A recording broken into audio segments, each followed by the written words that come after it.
لفظ طاغوت اس کے لیے استعمال ہوتا ہے جو جبراً انسانوں سے اپنی بندگی کرائے، لیکن ایک تعریف یوں بھی ہے کہ اللہ کے سوا جس کی بھی بندگی کی جائے وہ طاغوت ہے۔ یہ اصل میں کسی صاحب نے کوئی بے احتیاطی میں جملہ لکھ دیا ہے، تو اس طرح کے جملوں کے اوپر کوئی بات بحث نہیں کرنی چاہیے۔ طغا حد سے گزر جانا کہتے ہیں، اپنی کسی بھی شے کا اپنے حد سے تجاوز، یہ طغا ہے۔ طاغوت کا لفظ اسی سے بنا ہے۔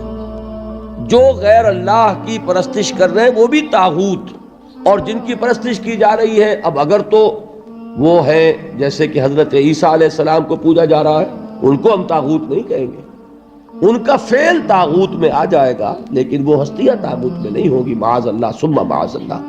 لیکن جو جبراً اپنی بندگی کروائے اللہ کے سوا، وہ یقیناً طاغوت میں آ جائیں گے۔ اور کوئی بھی اللہ کا رسول یا اللہ کا ولی جو ہے، وہ کبھی بھی انسانوں کو اپنا بندہ بننے کے لیے نہیں کہتا۔